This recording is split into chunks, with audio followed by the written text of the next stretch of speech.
This is Edgehill, the imposing ridge that rises abruptly from the flat plain of the county of Warwickshire in England.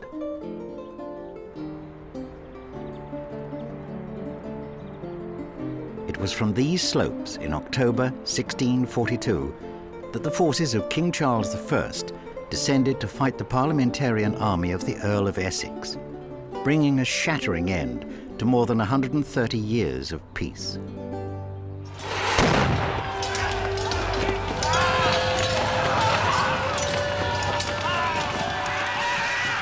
Neither side was able to claim outright victory at the end of the bloody battle that followed, but for the Royalist side, the battle represented a lost opportunity to inflict a crushing early defeat on their foe.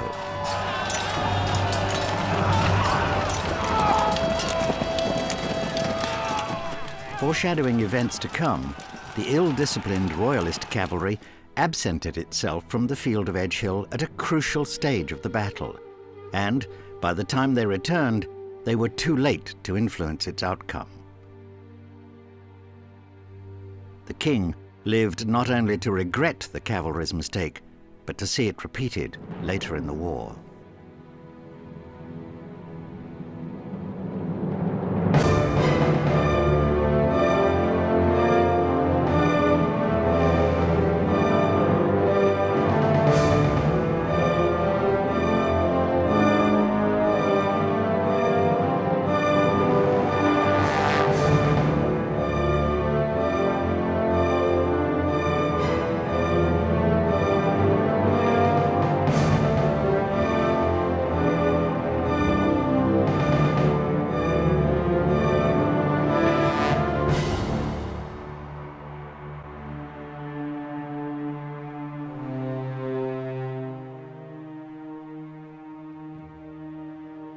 King Charles had argued with his parliaments almost from the first day of his reign.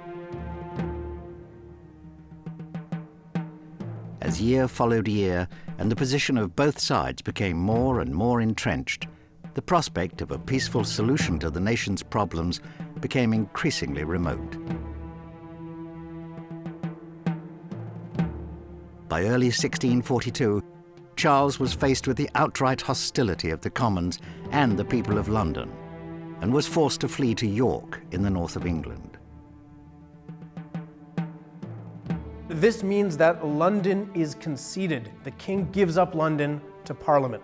It means that the forces of order in London, the trained bands, become the nucleus of a separate parliamentary army. History records that King Charles was a man of great principle and firm convictions, but he was a man totally opposed to the kind of change that large sections of his people demanded.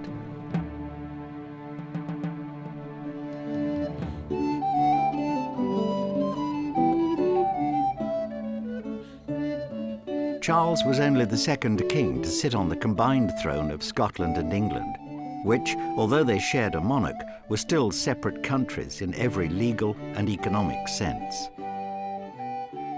Although he was born in Scotland and spoke with a trace of the Scots accent that he'd inherited from his father, Charles largely turned his back on that country. His slight speech impediment meant that he lacked a certain presence, but this was compensated by his earnest religious faith and the serious manner in which he accepted the burden of kingship.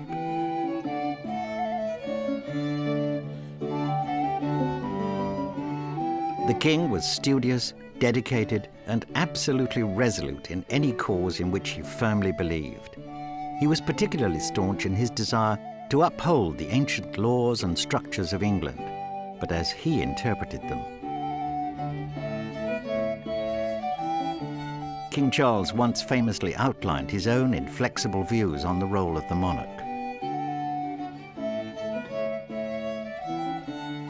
I alone must answer to God for our exercise of the authority he has vested in me. It is for me to decide how our nation is to be governed, how my subjects are to be ruled, and above all, how the church shall be established under the rule of law.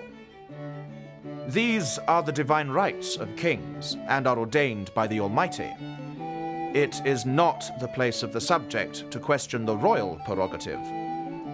I shall endeavour to uphold the liberties of the country, but my authority is absolute and may not be questioned.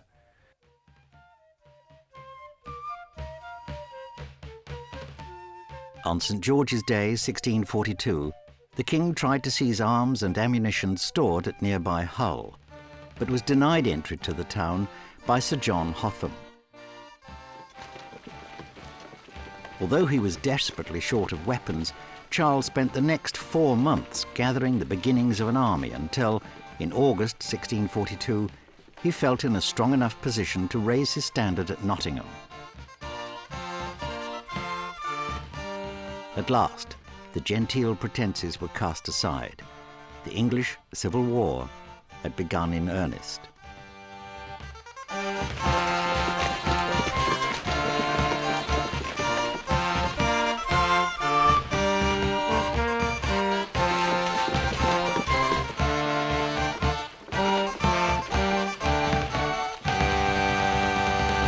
The king was raising his forces in the border areas around Shrewsbury, which was his initial base. He had moved from York through the Midland Shires, gaining men as he moved, but the majority, particularly of his infantry, was recruited from the border areas. He moved from Shrewsbury, once he had an army in play, moving towards London. He wanted to bring on an engagement. In a sense, both sides wanted to bring on an engagement because there was a hope that that would determine the entire war. That would be it. London was the critical target. If Charles could capture London before the war really developed momentum and the enemy were able to mobilise their forces properly, then the war would be over.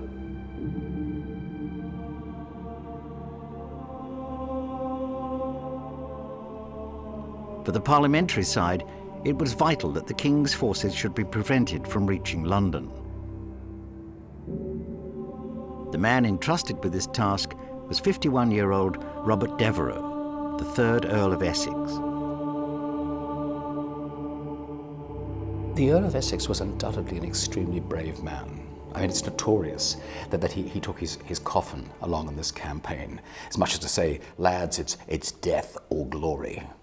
And he was something that is very common in English military history, or rather British military history. He's a very good regimental commander. But above that, he begins to lose it very quickly. Formations under his command quickly lose coherence. It's notorious that he was very bad on the big picture. The stolidity that made him admirable in many respects affects his generalship. At Edgehill, he refuses to make an attacking move because I think he believed that he wanted to show that it was the king who was the aggressor. But that kind of reluctance to make major moves, or only to move in force with the fullness of all his resources, means that his army lumbers from area to area. In an attempt to cut off the king's route to London, Essex marched his men from Worcester to Warwick, and by October the 22nd, it lay near Kyneton, a village to the south of the town. The Royalists had marched down from Shrewsbury via Wolverhampton and, true to form where Essex was concerned, they had managed to get themselves between the parliamentarians and the capital. Edgehill, Kyneton, that part of the world, lies at a crossroads between the great southeast to northwest road and the great southwest to northeast road in England at the time. And those two big roads cross just near Stratford-upon-Avon. They cross near Warwick. They cross right in the East Midlands. And as a result, the East Midlands are the crossroads of the English Civil War. The First English Civil War hinges on the East Midlands. In the last week of October, the beginning of the last week of October, 1642, we have a very unusual situation. We have the Royalist army sitting on the lines of communication of the Parliamentary army. The Parliamentary army finding that its route back to London was blocked by the Royalist army. Now, at about 3 o'clock in the morning of Sunday, the 23rd of October, the Royalist army received information that the parliamentary army was preparing to advance southeast back towards London. The king had to find a good blocking position, and there is an obvious one to the northwest of Banbury. And this is the ridge at Edgehill. It's a 300-foot escarpment. If he could get there before the parliamentary army, then he could prevent their return to London.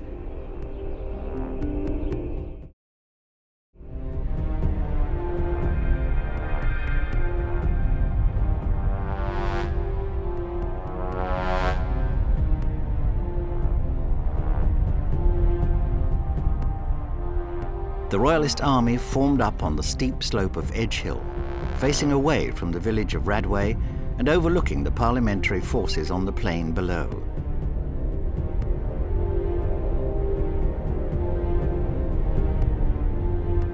The first major battle of the English Civil War, a battle that many on both sides believed would decide the outcome of the war itself, was just hours away.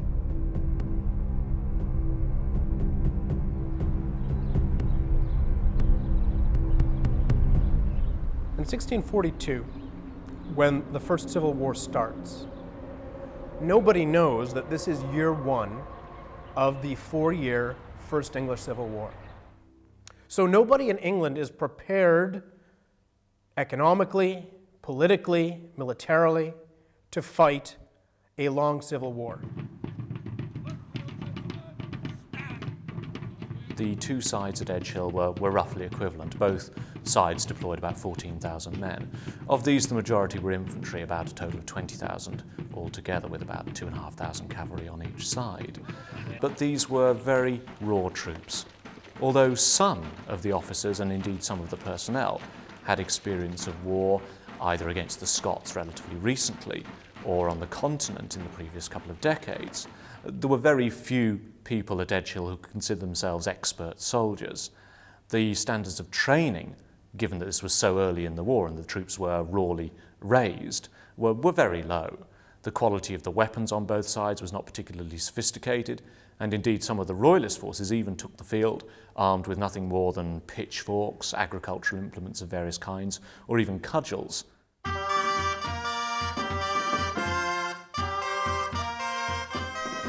Infantry regiments of the period were made up of two quite different types of soldier.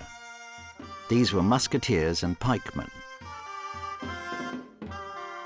In action, the pikemen were grouped together in the centre of each battalion, forming a forest of pike shafts with a wing of musketeers on each side. Firearms were still evolving, and the musketeers were mainly armed with matchlock muskets.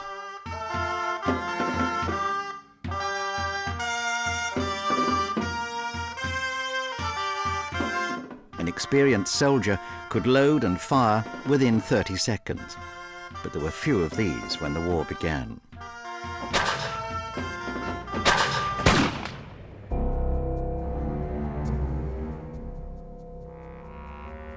The pikemen had once been the most important element of an infantry regiment and formed 2/3 of a regiment during Elizabeth I's reign. But by the time of the Civil War, they were in decline, eclipsed by the more versatile and deadly musketeers. Fewer and fewer of them now wore the armour shown in the elegantly illustrated drill books of the period, but they still had an important role to play, especially in using their long pikes to fend off enemy cavalrymen.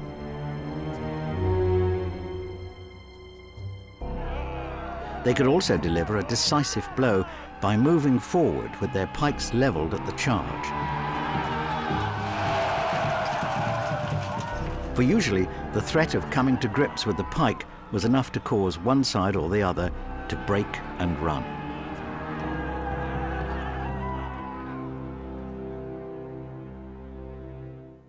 If regiments retained their formations, the result could be a kind of a rugby scrum in which not too many people would get hurt.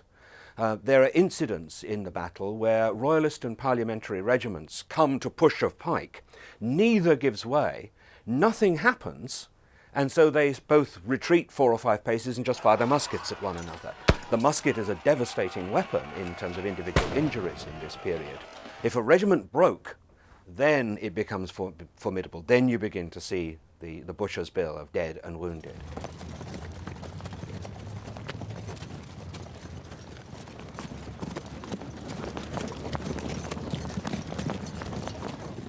Cavalry were of 2 kinds.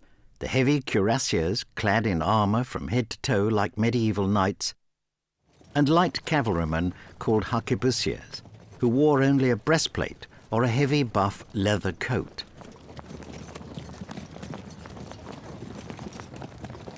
The cuirassiers were intended to charge home, while the harquebusiers were skirmishers, trained to fight with firearms rather than up close with swords. With some notable exceptions, the standard of unit cohesion and discipline of English Civil War cavalry was pretty low.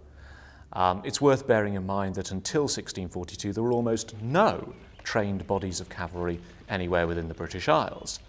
So really these formations had to be formed from scratch. On the parliamentary side, the cavalry is a weakness at this period. And this was diagnosed by one of the great cavalry commanders of the Civil War, Oliver Cromwell. Cromwell, who was not present at Edgehill, his troops were not sufficiently near to be brought into the battle, read Edgehill as a frightful comment on the parliamentary cavalry. He described them as decayed tapsters and serving men. They lacked the spirit of the royalist gentry. I think it's true to say that the royalist cavalry, on balance, also had something of a predisposition towards indiscipline. It's worth bearing in mind that the social elevation of many of its members, squires, nobility even, and certainly gentlemen, made it difficult for them psychologically to adjust to the idea of being given orders, certainly by their social inferiors. So the royalist cavalry throughout the English Civil War showed something of a tendency to charge at full speed ahead against the enemy, but then proved very difficult to rally and to use really at any other point during the battle.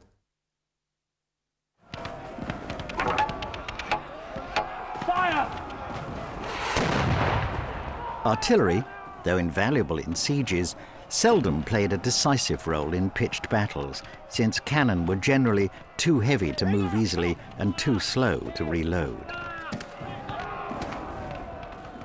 The cannon of the period fired cannonballs, smooth projectiles designed not to explode, but to cause horrific injury by the violence of their passage.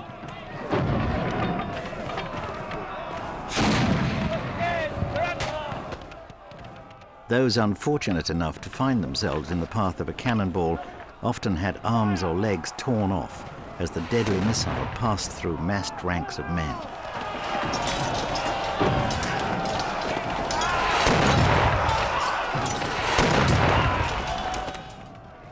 Although artillery was, without doubt, cumbersome and inefficient, no field army of the period was considered complete without at least a few guns.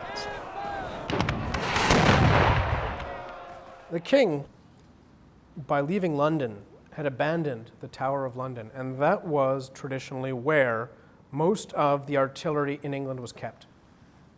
That meant that the king had to scrape together artillery in order to equip his army to move on London. And he was able to scrape together about 20 guns, not a lot of guns. Parliament held the Tower of London in 1642, therefore they had more guns.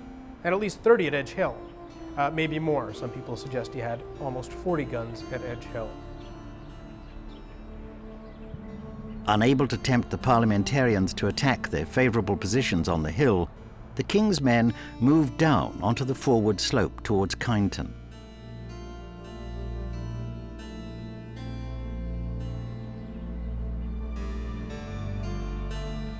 The king, seeming to sense the apprehension of men about to go into battle for the first time, rode to each regiment and brigade of horses in his army, encouraging them to their duty.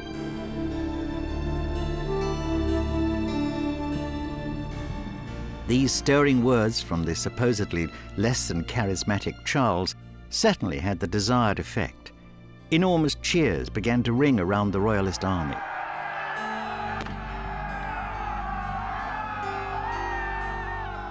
It was probably these cheers that goaded the parliamentary artillery into firing the first shots of the battle.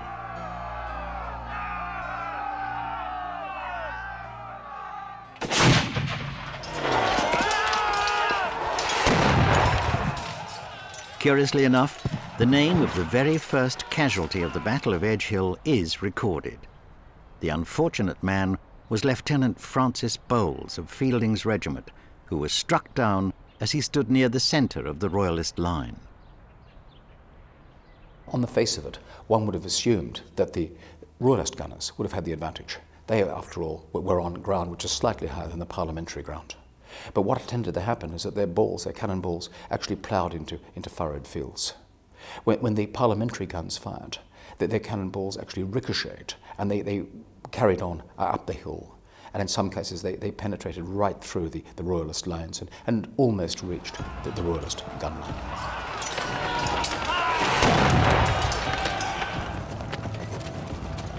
It was now time for the Royalist cavalry to make its first move.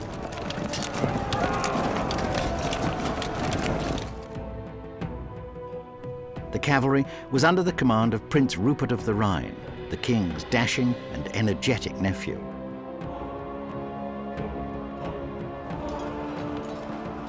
As the king was to find to his cost, the young prince was also more than a little impetuous.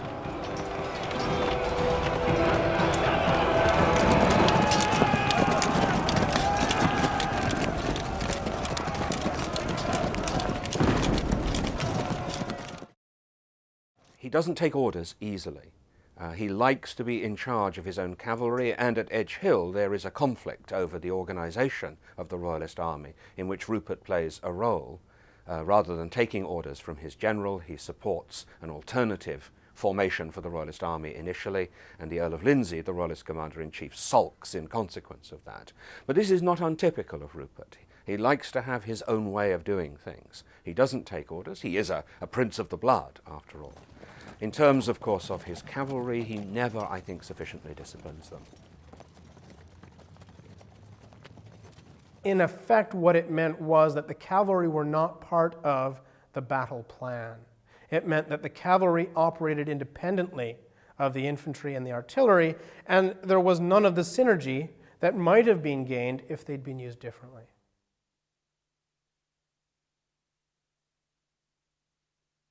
The Royalist horses, 3 deep, began to move forward towards Sir James Ramsay's parliamentary cavalry on the left wing, expecting to meet it in a huge hand-to-hand battle. That fight, however, never happened, for as the charging Royalists drew close, the parliamentarians lost their nerve and fled the field without ever coming to grips with their enemy.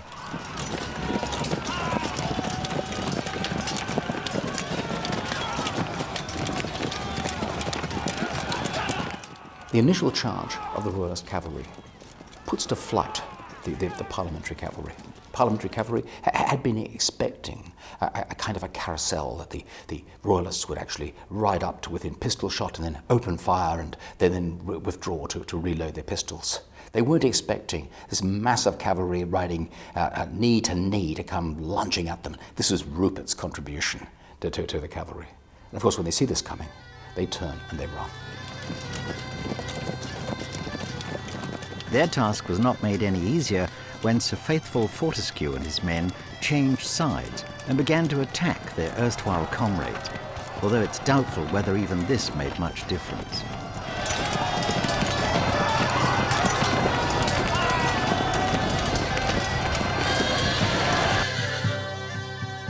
The die was cast, and the panic-stricken mob was pursued off the field for 7 miles towards Kyneton. The jubilant Royalist cavalry believed they had already won the day.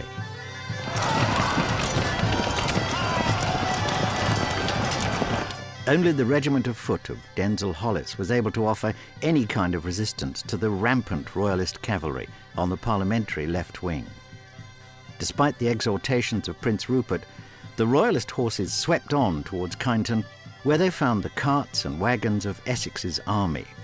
Here, there was a host of prizes to plunder, among them the coach of Essex himself.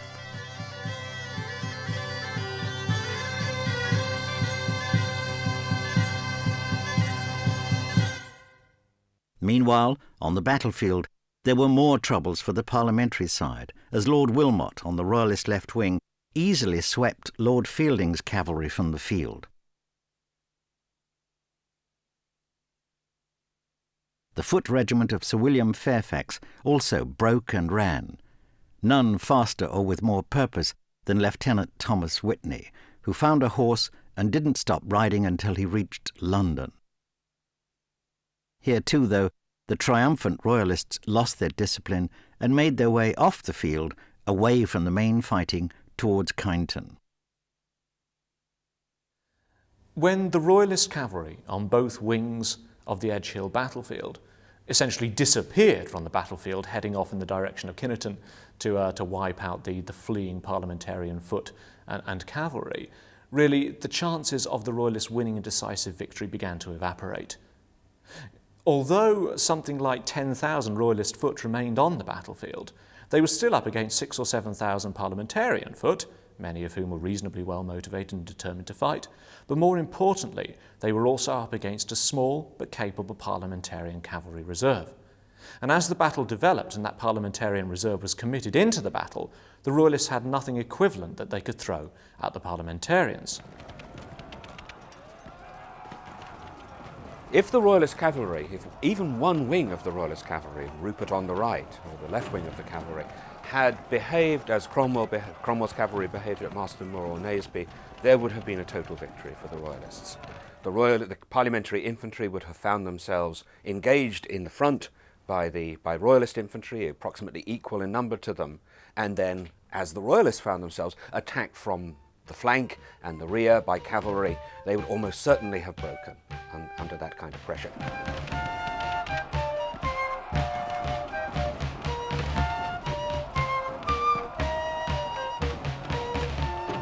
The hour had now come for the Royalist foot to make its move and to follow up the successes of the cavalry.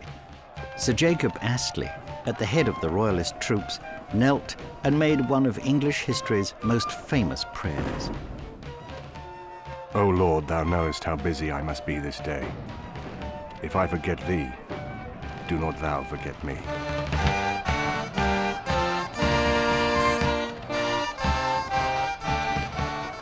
With that, Astley rose to his feet and crying, March on, boys!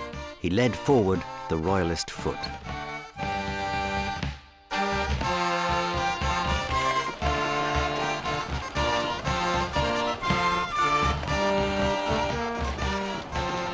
They marched forward resolutely at a slow but steady pace. Many among the Royalist ranks would have seen and been greatly encouraged by the successes won by the cavalry, and their confidence was surely reinforced when the parliamentarian brigade of Charles Essex simply crumbled away without ever striking a blow. At this point, the Royalists should have begun the annihilation of a parliamentary army. Things seem to be falling to pieces very rapidly indeed. But the parliamentary infantry, most of it, did not lose its head. The reserve regiment marches up. It filters into the line to replace the soldiers who fled, Essex's soldiers. And the Royalist pikes meet a solid wall of parliamentary pikes. And they actually come to Bush of Pike. And the battle sways backwards and forwards for some minutes.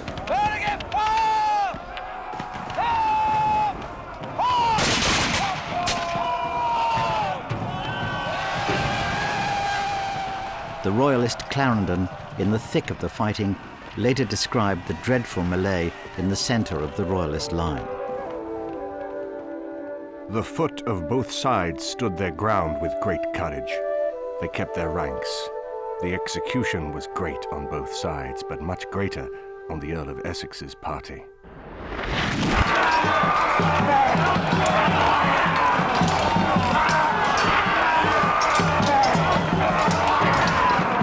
Pikemen on both sides are both armed with similar weapons. Neither side is going to expose themselves to death and mutilation to get the other side with their own pike points. So by nature, when two groups of pike came together, they did not aggressively massacre each other. They conservatively attempted to push each other around.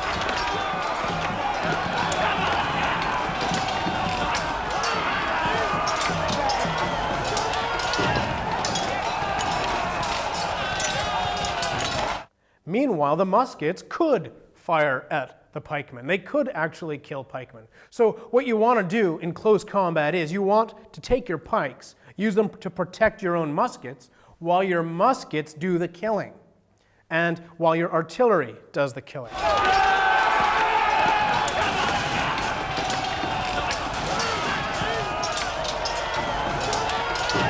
In this environment, it's very difficult to know what's actually going on at any distance from yourself. All you see around yourself is your comrades, or perhaps if you're standing in the first couple of ranks, your enemies.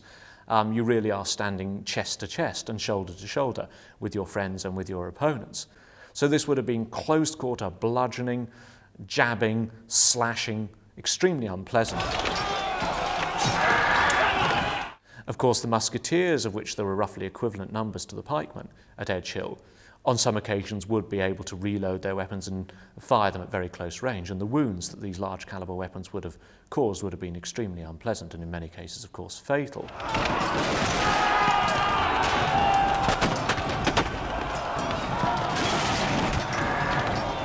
Perhaps the best commentaries on what close quarters combat was like come from the various chaplains on the royalist and the parliamentary side, and they are appalled by what they see, by the bestiality of men clubbing one another and shooting gigantic holes with these vast musket bullets into one another.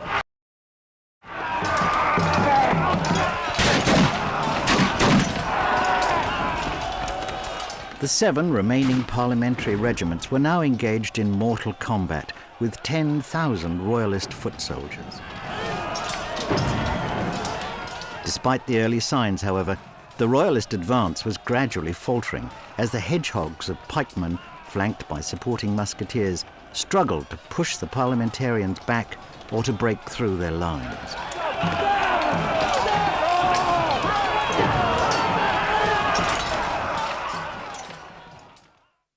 The gaps in the parliamentary ranks created by the defeat of Charles Essex's brigade were filled by the brigade of Thomas Ballard, and the parliamentarians were now definitely turning the tide of battle.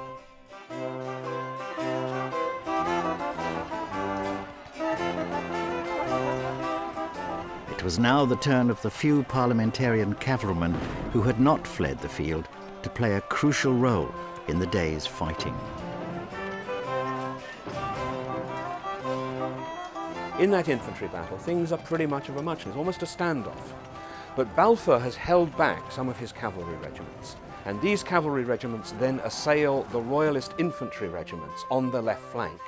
And those royalist infantry regiments, 2 of the royalist infantry regiments, fighting hand to hand in front, suddenly find themselves assailed on the flank. The credit for the decisive action goes to Lieutenant General Sir William Balfour. Balfour, along with Sir Philip Stapleton, gathered up the few available horsemen and launched a furious assault upon the royalist foot brigades led by Colonel Richard Fielding and Sir Nicholas Byron.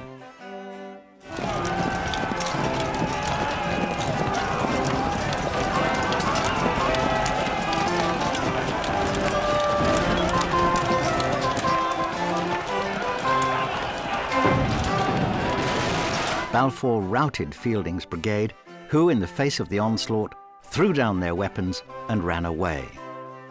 From his position, King Charles could now see the royalist centre in full retreat, streaming back towards the hill with the parliamentarians hot on their heels, mercilessly cutting down the fleeing fugitives.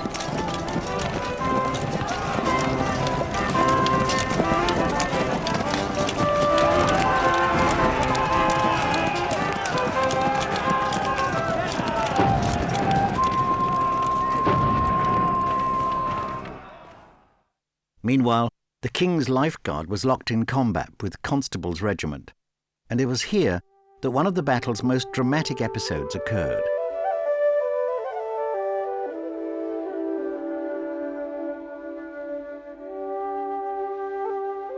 Sir Edmund Verney, the Knight Marshal who bore the King's banner royal, was cut down as he defended the standard in the swirling melee. A reluctant soldier, Verney had rallied to the king's cause not in support of strongly held beliefs, but out of a sense of gratitude for the honours bestowed upon him by his monarch. Now he was dead, killed by Ensign Arthur Young, who snatched the royal standard from his lifeless hand.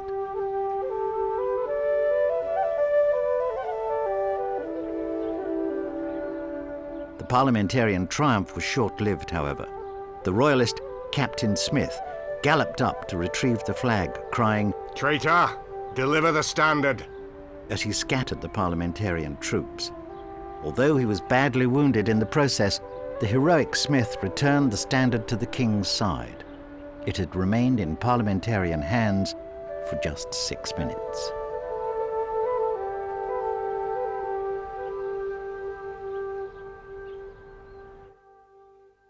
Fortunately for the king, the royalist centre was strong enough to prevent a complete collapse. The royalist infantry regiments themselves show their morale and discipline. Supported by cannon, the remainder of the royalist infantry managed to hold out despite the presence of cavalry. They're aware by now that cavalry is going to come against them, and they prepare themselves for that. And finally, the battle becomes more a standoff, and then the royalist cavalry return from their chase. What their feelings were as they watched the royalist cavalry return to the field after its trip to Kyneton can only be guessed.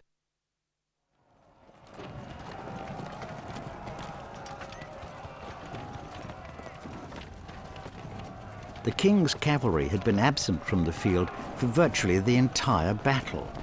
Thinking they had played their part and won the day, they had busied themselves plundering the parliamentarian baggage train, while their comrades in the foot regiments were fighting a life-or-death struggle. Although it's very easy and perhaps tempting to blame Prince Rupert for the failure of the royalist cavalry at Edgehill to play a more decisive role in the battle, this might perhaps be a little bit unfair. Certainly it's true to say that Prince Rupert, as overall commander of the royalist cavalry, had a clear responsibility to make sure that their actions were carefully coordinated and fulfilled the commander's higher intent.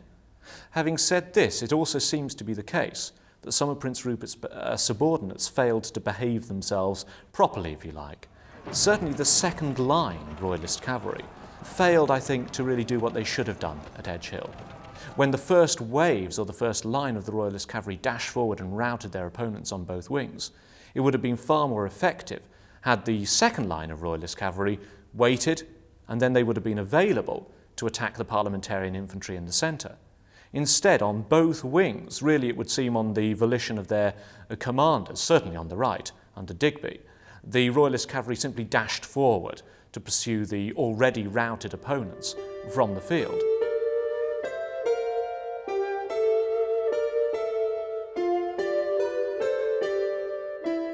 They eventually returned to the field of battle, mainly because they'd encountered fresh parliamentarian regiments at Kyneton. But their belated return was of no help to the royalist foot. Where were they when Balfour's cavalry had made its charge and saved the day for Parliament?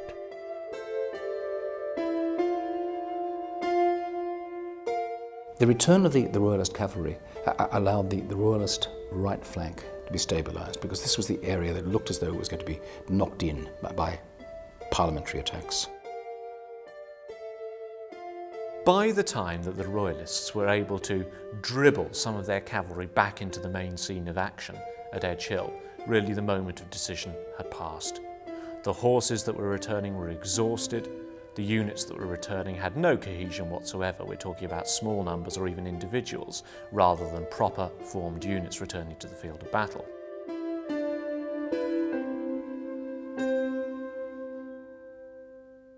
The battle is already becoming something of a stalemate, and the return of the royalist cavalry gives the parliamentarians every reason not to continue their attack.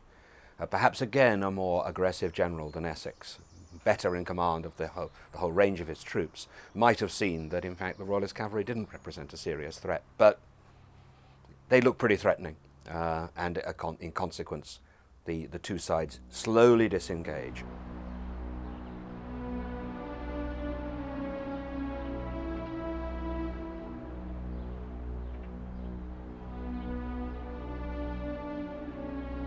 Darkness fell early on this late autumn day, and the failing light came as a relief to the two exhausted, bleeding armies. When the fighting ended, they settled down to endure a freezing night, which added to the miseries of the men and served to further confuse an already muddled situation.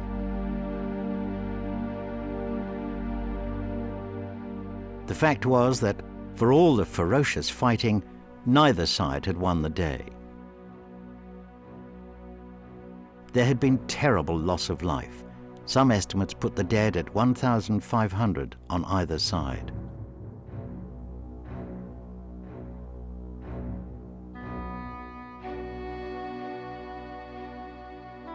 Edgehill is an unusual battle in that the ratio of dead to wounded after the battle was almost equal. It's about 3,000 dead on the battlefield and about 3,000 wounded. And the reason that so many of the wounded had actually survived was that during the night there had been a cold snap, there had been some degrees of frost on the ground. And this, of course, had staunched the flow of blood.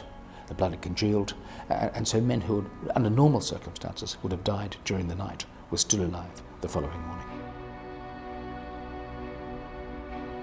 The principal reason that the Royalists had not won victory was the performance of Prince Rupert's cavalry.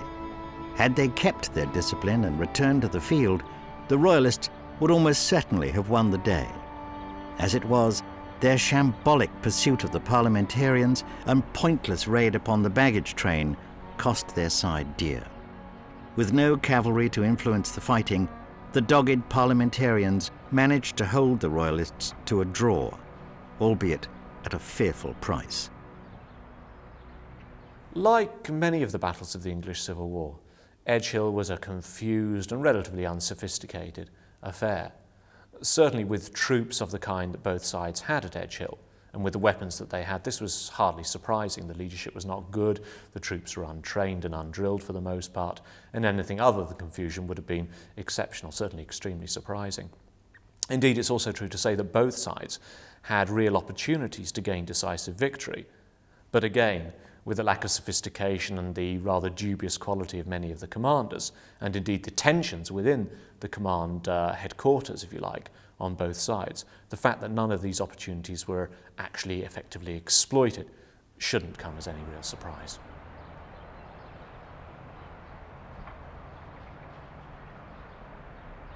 In a sense, there are, three battles at Edgehill. The initial total victory of the Royalist cavalry, the parliamentary infantry supported by cavalry, winning must have looked like themselves an easy victory, and then the standoff. The battle that some believed would finish the war had proved to be merely the beginning of a conflict that, for the next 4 years, would tear the country apart.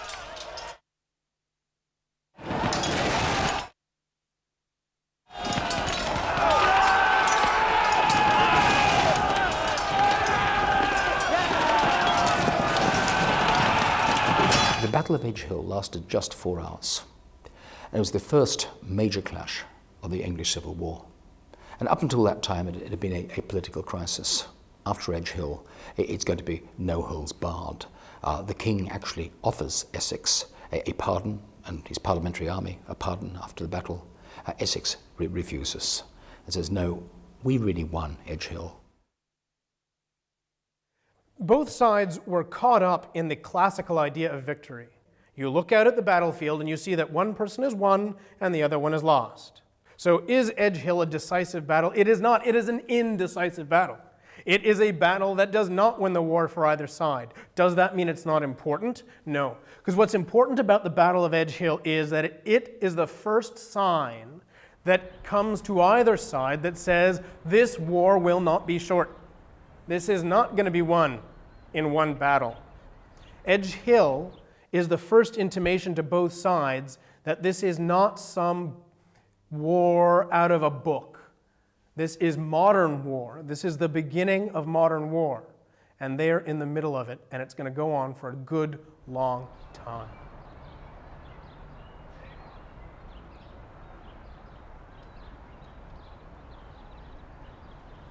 What Edgehill proved was that there were sufficient numbers of people, both commanders and indeed ordinary men, ordinary soldiers, who were willing to kill their fellow citizens in order to change or maintain the political system within England.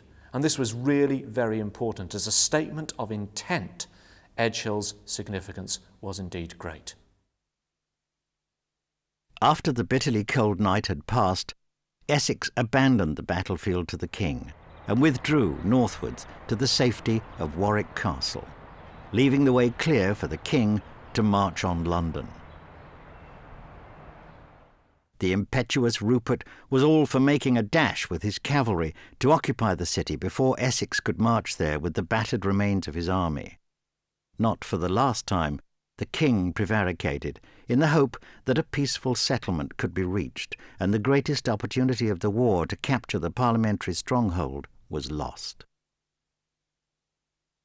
Some historians have suggested that the advantage lay with Charles if he had been prepared to take it, if he had not been worried about that we should be negotiating at this juncture.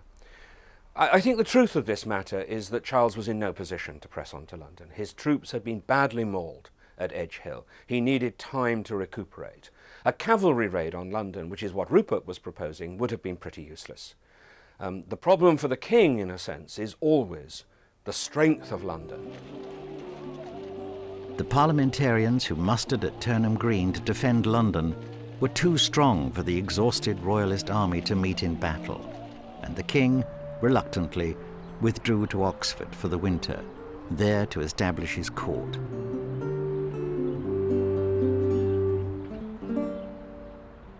For the next 4 years, the university city would be the royalist capital.